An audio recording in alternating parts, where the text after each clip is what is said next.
Hello, Bobby KSB Media here, and in this video I would like to talk about the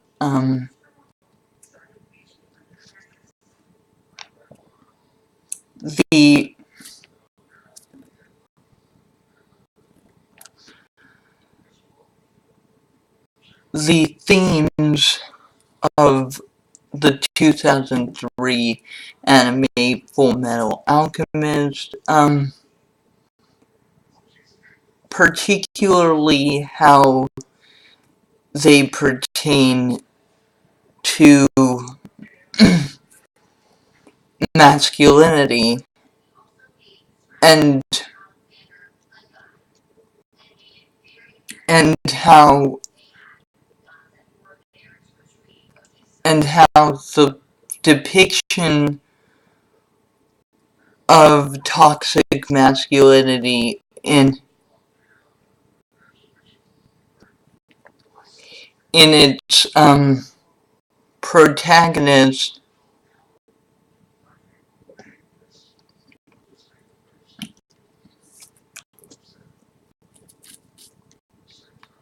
differs from the sorts of glorifications of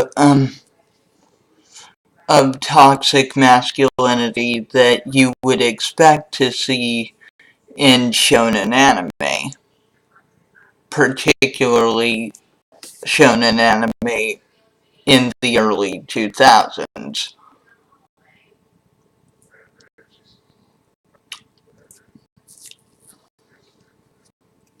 And what's particularly heartening for a progressive-minded, feminist-minded person such as myself, when it comes to the 2003 Fullmetal Alchemist anime is that toxic masculinity,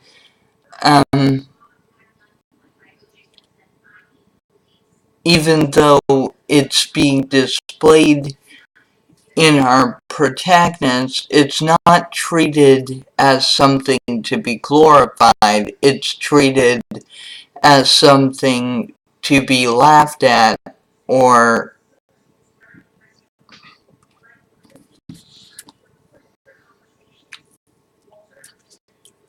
pitied, which in my personal opinion is a far more logical way to view toxic masculinity than the uncritical glorification we so often see of it in media.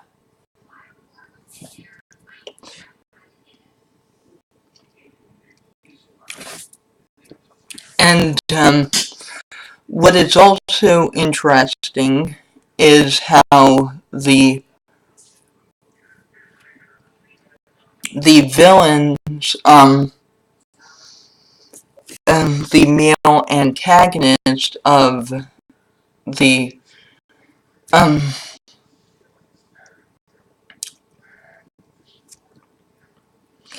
Fullmetal Alchemist franchise, the homunculi, subvert toxic masculinity in a number of ways, particularly in the 2003 anime. And indeed, in contrast to the toxic masculinity of the protagonist, several of the homunculi actually display a far more healthy form of masculinity,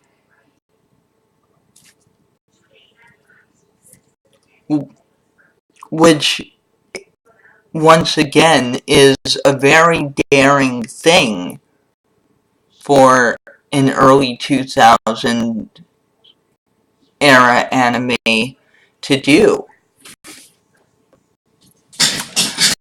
And I am particularly going to talk about my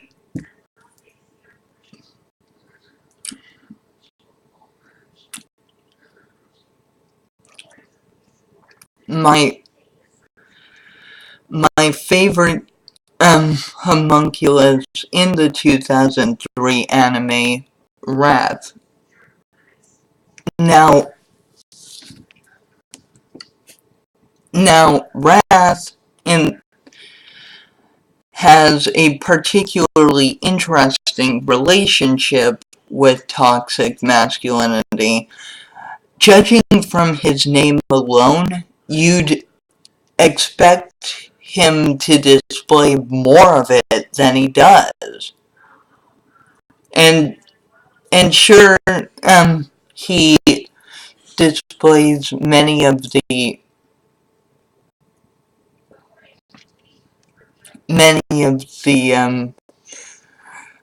emotion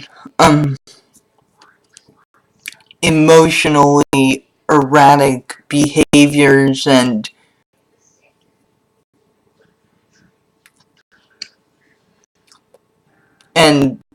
instabilities you'd expect of a young boy who grew up in the wild and then was exposed to artificial Philosopher's Stone shards,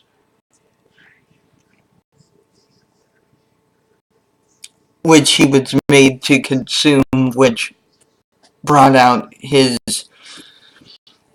sin programming, but the interesting thing about Wrath is, whilst Wrath is a villain, he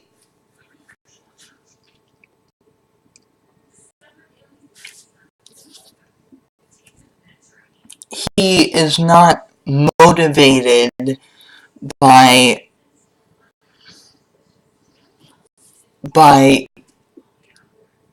anger alone. Again, contrary to his name, he is not motivated by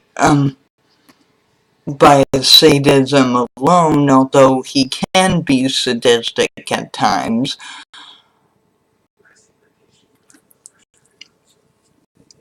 He is motivated primarily by loyalty to his mother figures, which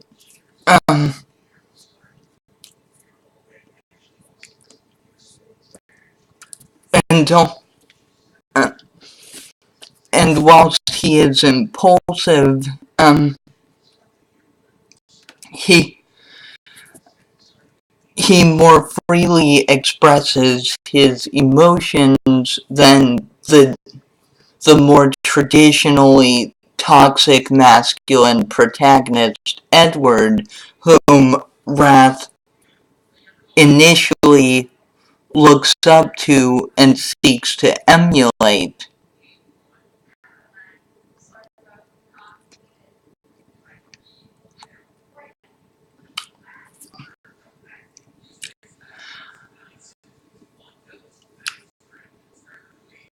Which is particularly ironic because Wrath already has a far more healthy grasp on masculinity in the healthiest sense than his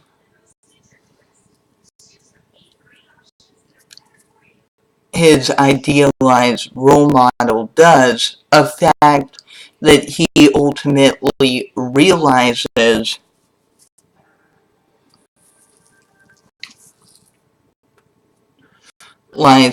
in the end.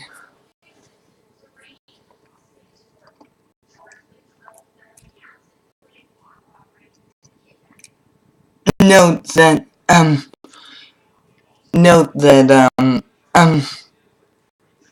that whilst that whilst Edward destroys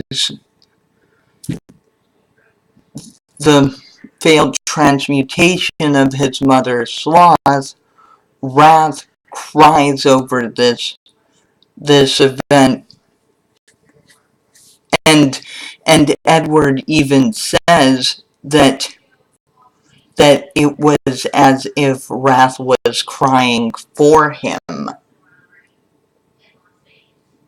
because his toxic masculinity had long since deprived him of that human ability. So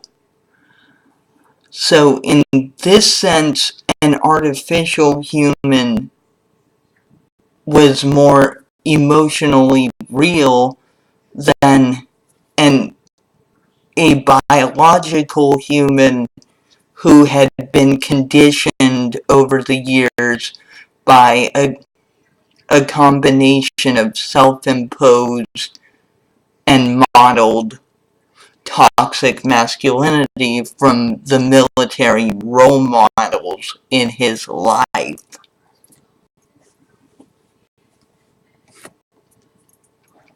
This has been Bobby, aka Ashby Media. Liberty, equality, fraternity, goodbye.